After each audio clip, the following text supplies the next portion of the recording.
Next, we have Representative Burris, and I ask you to keep your comments and questions. Yes, thank you, Mr. Chairman. Representative Politics 101, I didn't have an intent to ask any questions coming in, but you made a couple statements that I wanted to ask a couple questions about. One of them was as far as the DPR system of health insurance, people obtaining that, and how that conflicts with the marriage amendment. My other question is, which Representative King mentioned in his opening statement, I'm very unfamiliar, even though I'm from Harrison, I'm very unfamiliar with the process that led up to this, to the establishment of this DPR. Could you tell us a little bit more about what he mentioned as far as the process that took to establish this? It was a city council vote, the petition, people against it, technical. There was opposition to that, so I guess my biggest question is why wasn't it put to a vote? It wasn't put to a vote because the title that was on the forms that were passed around for signatures was in direct conflict with Arkansas state law. The title was not registered correctly. I guess, and I don't know, I'm taking your word for that, but from your perspective, do you think it would have helped at all? What's the problem now with maybe going back and asking the citizens to approve this?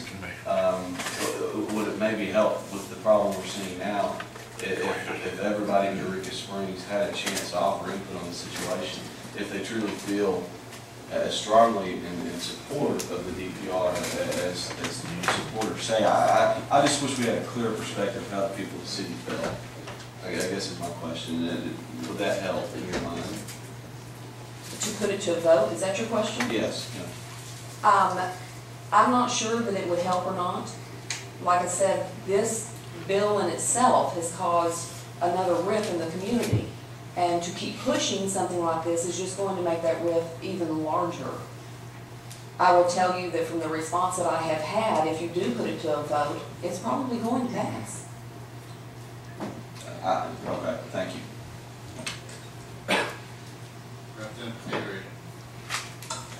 Thank you, Mr. Chairman. I think my question's been answered on the health insurance benefit.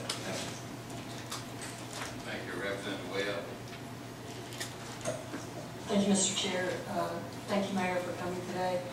And I had heard some pretty negative things about your city in the last few days, and I appreciate your going over the crime statistics and the school scores, and I wanted to make sure I have a couple of things straightened out.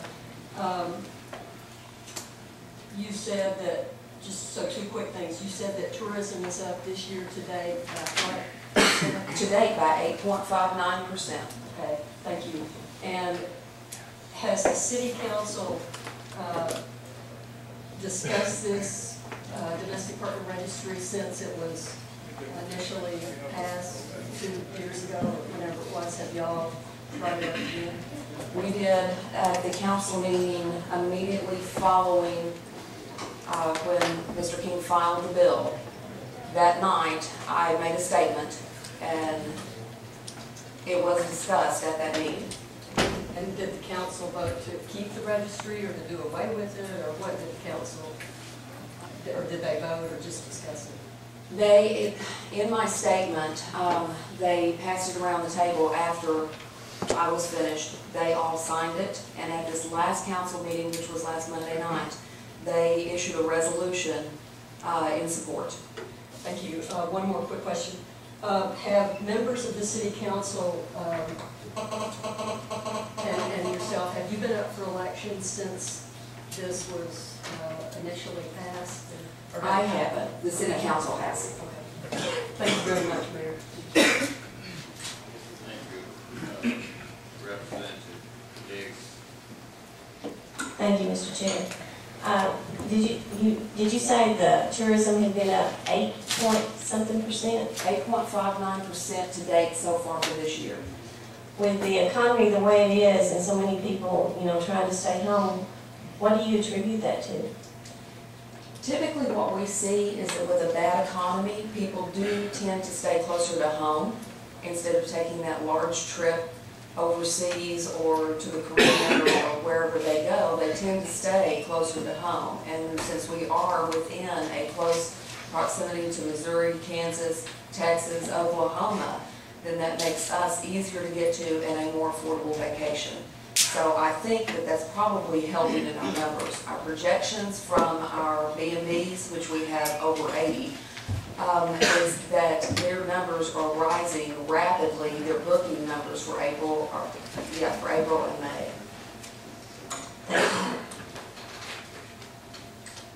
Thank you. Let me remind the committee that House convenes at 10 o'clock. We will be in the House chamber at 10 o'clock. So we need to get to some resolution here. And I see Representative King, Representative Kidd is down for a question. Good point. Mayor, this BPA paper that I have in my hand, does it have any legality to it? Is it mostly a symbolic type thing? It has no legal value whatsoever. Then, is it true that our nation's capital in Washington D.C. has a BPA such as this? I didn't know. Yes, sir, Is this similar to this? for their city employees. That's all my questions. Thank you. Thank you, Representative Burris.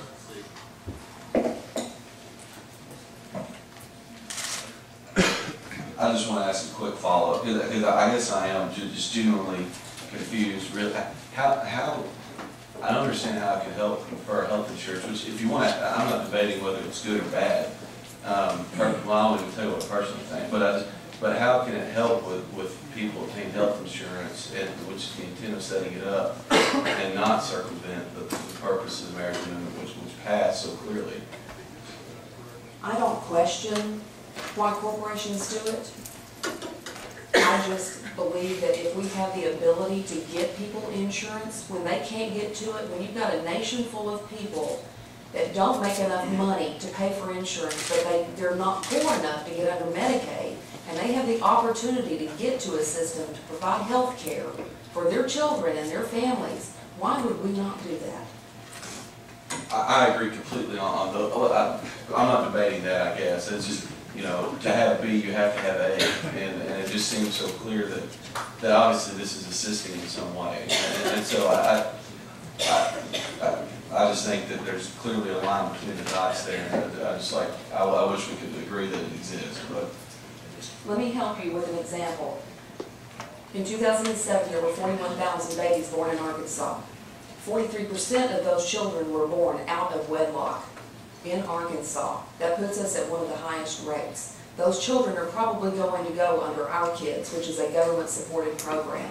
If those children had the ability to get through a corporate insurance program, that would take the financial responsibility out of the state's hands and put it under a corporation. That makes sense to me. Yes, but that's not the question that I need answered. So thank you, Mr. Chairman. Representative Freeland, I'm going to recognize you. Mr. Chair, I have a motion to limit debate 5 minutes per side due to the time constraints that we have today. That's a proper motion. All in favor of the motion, let it be known by aye. Aye. Opposed? Okay.